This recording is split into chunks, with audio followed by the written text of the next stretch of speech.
Hello दोस्तों, आपका स्वागत है हमारे YouTube channel brothers coaching classes में।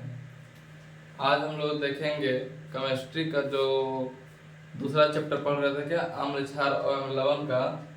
अम्ल क्षार और लवण का दूसरा और जो ऑब्जेक्टिव पढ़ रहे थे, उसका दूसरा लेक्चर आज देखेंगे हम लोग। क्या है विधि ऑब्जेक्टिव है 2025 के एग्जाम के लिए महत्वपूर्ण है। क्या है 2025 के एग्जाम के लिए महत्वपूर्ण है। और क्लास 10th के लिए अम्ल क्षार और लवण, अम्ल क्षार और लवण उसका क्या है दूसरा लेक्चर है। पहला लेक्चर में 10 ऑब्जेक्टिव क्वेश्चन करवाए हुए थे, इसमें 10 क्वेश्चन करवाते हैं। तो आइए हम लोग देखते हैं फटाफट पहला क्वेश्चन को।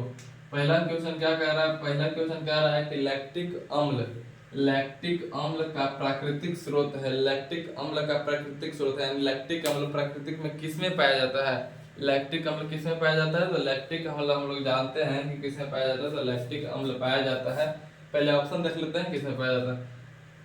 ए ऑप्शन में है दही, बी में क्या है इमली, सी में है सिरका और डी में है टमाटर। तो लैक्टिक अम्ल किस में पाया जाता है? तो लैक्टिक अम्ल पाया जाता है दही में। लैक्टिक अम्ल किस में पाया जाता है? दही में। तो ऑप्शन नंबर ए राइट हो जाएगा। ठीक है, आज का दूसरा नंबर हम लोग क्वेश्चन देखो। दूसरा नंबर क्वेश्चन क्या बोल रहा है? टार्ट्रिक अम्ल इनमें से किस में पाया जाता है? कौन सा अम्ल? टार्ट्रिक अम्ल। टार्ट्रिक अम्ल इनमें से किस में पाया जाता है? तो इनमें से मतलब 4 गो ऑप्शन दिया हुआ है, उनमें से टार्ट्रिक अम्ल किस में पाया जाता है, तो उसी में बताना है कि टार्ट्रिक अम्ल किस में पाया जाता है। तो टार्ट्रिक अम्ल ऑप्शन ए में क्या है टमाटर में, ऑप्शन बी में क्या है इमली में, ऑप्शन सी में क्या है दही में, ऑप्शन बी में क्या है सिरका में। तो टार्ट्रिक अम्ल किस में पाया जाता है? किससे पाया जाता है? आप लोग का पता होगा टार्ट्रिक अम्ल किसमें पाया जाता है। तो टार्ट्रिक अम्ल पाया जाता है इमली में। किसमें? टार्ट्रिक अम्ल क्या पाया जाता है? इसमें इमली में पाया जाता है टार्ट्रिक अम्ल। सिट्रिक अम्ल का प्राकृतिक स्रोत है। सिट्रिक अम्ल का क्या है? प्राकृतिक स्रोत है। क्या बोल रहा है तीसरा नंबर क्वेश्चन के सिट्रिक अम्ल का प्राकृतिक स्रोत है। सिट्रिक अम्ल का प्राकृतिक स्रोत है। तो सिट्रिक अम्ल किसमें पाया जाता है? ऑप्शन ए में क्या है इमली में सिट्रिक अम्ल पाया जाता है? नहीं, इमली में कौन सा पाया जाता है? टार्ट्रिक अम्ल। टमाटर में नहीं, संतरा में, ऑप्शन सी में क्या है संतरा या नींबू में, ऑप्शन बी में क्या है दही में। तो कौन सा आंसर हो जाएगा कि सिट्रिक अम्ल किसमें पाया जाता है? सिट्रिक अम्ल पाया जाता है खट्टे पदार्थों में, यानी संतरा या नींबू में। संतरा या नींबू में सिट्रिक अम्ल पाया जाता है।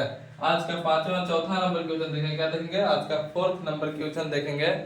क्या बोल रहा है फोर्थ नंबर क्वेश्चन कि पीएच में पी सूचक होता है। क्या होता है? पीएच में पी सूचक होता है। किसका? मतलब पी किसका? पीएच लिखा हुआ है, पीएच मान जो होता है उसमें पी का मान क्या होता है? पी का मतलब क्या होता है वही पूछ रहा है।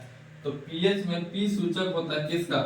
उष्मांक यानी पोटेंज का, पावर यानी पावर का, और सी में क्या है ए बी यानी ऑप्शन ए और ऑप्शन बी दोनों, और डी में क्या है इनमें से कोई नहीं। तो इसका आंसर क्या हो जाएगा कि पीएच में, पीएच स्केल में जो पीएच स्केल होता है, जो 0 से लेकर 14 तक उसमें मान अंकित किया हुआ रहता है, तो उसमें पी का मतलब क्या होता है? पी का मतलब होता है पोटेंज। पी का मतलब क्या होता है? पोटेंज। ऑप्शन नंबर ए सही हो जाएगा। पी का मतलब क्या होता है? पोटेंज। धोने का सोडा का रासायनिक सूत्र है। धोवन सोडा का रासायनिक सूत्र 5 नंबर आज का क्वेश्चन है कि धोने के सोडा का रासायनिक सूत्र कौन सा है? धोने का सोडा का रासायनिक सूत्र है। तो धोने का सोडा का रासायनिक सूत्र क्या है? ऑप्शन नंबर देखते हैं। ऑप्शन में क्या है, क्या क्या दिया हुआ है? ऑप्शन में दिया हुआ है, पहला ऑप्शन में दिया हुआ है Na2CO3 इंटू 10H2O। कैसे पढ़ेंगे इसको? Na2CO3 इंटू, यहाँ पे क्या इंटू है, इंटू 10H2O। ऑप्शन बी में क्या है Na2CO3 into H2O। Option C में क्या है NaCO3 into 10H2O। NaCO3 into क्या 10H2O। ऑप्शन डी में क्या है NaCO4 इंटू 10H2O। तो इसका आंसर क्या हो जाएगा? राइट आंसर क्या हो जाएगा? धोने का सोडा का रासायनिक सूत्र होता है Na2CO3 इंटू 10H2O। इसका ऑप्शन नंबर क्या हो जाएगा? Na2CO3 इंटू 10H2O इसका आंसर हो जाएगा। हमारे पेट में, आज का छठा नंबर क्वेश्चन क्या है? हमारे पेट में कौन सा अम्ल उत्पन्न होता है? हम लोग मानव के पेट में कौन सा अम्ल उत्पन्न होता है बताइएगा आप लोग। तो हमारे पेट में कौन सा अम्ल उत्पन्न होता है, इसका छठा नंबर क्वेश्चन है। इसमें ऑप्शन क्या है, पहला नंबर ए में ऑप्शन है ऑक्जेलिक अम्ल, बी में क्या है सिट्रिक अम्ल, सी में क्या है हाइड्रोक्लोरिक अम्ल और डी में क्या है टार्ट्रिक अम्ल। डी में क्या है टार्ट्रिक अम्ल। इसका आंसर कौन सा हो जाएगा, हमारे पेट में कौन सा अम्ल उत्पन्न होता है, तो हमारे पेट में हाइड्रोक्लोरिक अम्ल उत्पन्न होता है HCl। हाइड्रोक्लोरिक अम्ल का फॉर्मूला क्या होता है, हाइड्रोक्लोरिक अम्ल का फॉर्मूला होता है HCl। तो ऑप्शन नंबर सी हो जाएगा राइट आंसर। हमारे पेट में कौन सा अम्ल पाया जाता है, तो हमारे पेट में क्या पाया जाता है हाइड्रोक्लोरिक अम्ल पाया जाता है। क्या पाया जाता है हाइड्रोक्लोरिक अम्ल पाया जाता है। आज का 7वां नंबर क्वेश्चन देखेंगे। आज का 7वां नंबर क्वेश्चन क्या कह रहा है कि दांतों का क्षय यानी दांत कब खराब होने लगता है, दांतों का क्षय कब प्रारंभ हो जाता है, मतलब दांत का पीला होना सड़ना ये सब कैसे हो जाता है, कब प्रारंभ हो जाता है। तो दांत का क्षय होना कब होता है, ऑप्शन ए में क्या है मुंह का पीएच मान 5.5 से क्या होना अधिक होना, प्लस यानी अधिक, मुंह का पीएच मान 5.5 से अधिक होना। ऑप्शन बी में क्या है मुंह का पीएच मान 5.5 से क्या होना कम होना। ऑप्शन सी में क्या है मुंह का पीएच मान 7 होना और डी में क्या ऑप्शन डी में है इनमें से कोई नहीं। तो इसका कौन सा आंसर हो जाएगा कि दांतों का क्षय होना, दांतों का क्षय कब प्रारंभ होता है, दांतों का क्षय कब प्रारंभ होता है, तो जब मुंह का पीएच मान 5.5 से कम होने लगता है तब दांत हमारा मतलब क्या होता है सड़ने लगता है और उसमें पीलापन दागी आने लगता है। क्या होता है दांतों का मान, इसमें क्या हो जाएगा ऑप्शन नंबर बी। दांत का क्षय कब होता है, तो इसका मुंह का पीएच मान जब 5.5 से कम हो जाता है तब दांत सड़ने लगता है। ठीक है, आज का 8 नंबर क्वेश्चन देखेंगे। चींटी के डंक और नेटल के डंक में कौन सा अम्ल होता है, चींटी के डंक और नेटल के डंक में कौन सा अम्ल होता है।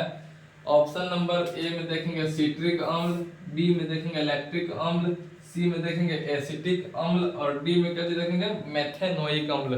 तो चींटी और मेटल के डंक में, चींटी और नेटल के डंक में सॉरी चींटी और नेटल के डंक में कौन सा अम्ल पाया जाता है, तो मेथेनोइक अम्ल पाया जाता है। कौन सा मेथेनोइक अम्ल, option number D.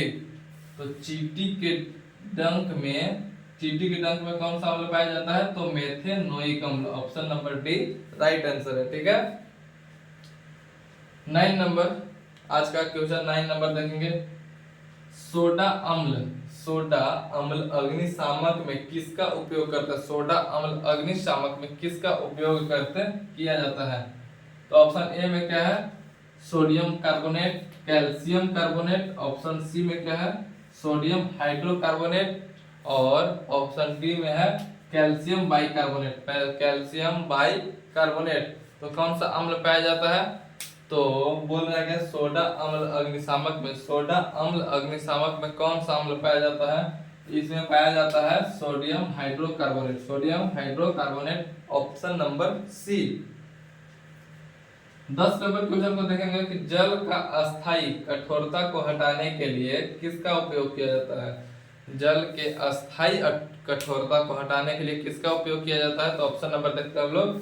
Option number क्या है, पहला में बेकिंग सोडा का, बी में क्या है धोने का सोडा का और सी में क्या है विरंजक चूर्ण और डी में क्या है इनमें से कोई नहीं।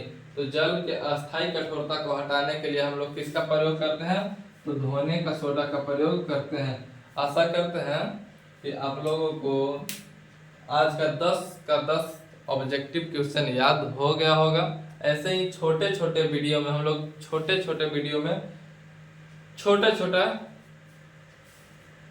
वीडियो में लाएंगे। हम लोग 10 क्वेश्चन का ऑब्जेक्टिव लाते हैं और जो कि एग्जाम की दृष्टि से बहुत ही अच्छा है, महत्वपूर्ण है। बीवीआई जो क्वेश्चन होता है चैप्टर वाइज क्वेश्चन को करवा रहे हैं, क्या करवा रहे हैं चैप्टर वाइज। अभी चल रहा है दूसरा नंबर चैप्टर क्या चल रहा है आम्ल क्षार और लवण। इसका लेक्चर कौन सा है, इसका लेक्चर दूसरा लेक्चर, आज का दूसरा लेक्चर है। पहला लेक्चर को आप लोग देख लीजिएगा, अगर नहीं देखे होंगे तो प्लेलिस्ट बना होगा, प्लेलिस्ट में देख लीजिएगा। और आज का दूसरा लेक्चर क्या है वही आम्ल क्षार और लवण का, इसमें भी 10 क्वेश्चन लेकर के आए हैं। अगर आप हमारे YouTube चैनल पर नए हैं तो चैनल को सब्सक्राइब कर लीजिएगा, बेल आइकन को दबा लीजिएगा जिससे आपको नोटिफिकेशन मिलती रहे। और अपने दोस्तों को भी शेयर कर दीजिएगा, जिससे आपके दोस्त भी अपने एग्जाम में हेल्पफुल ये वीडियो को देख करके हो पाए। Thank you very much. आज के लिए इतना ही, 10 क्वेश्चन है, फिर अगले दिन 10 क्वेश्चन के साथ हम लोग मिलते हैं आपके साथ। Thank you very much.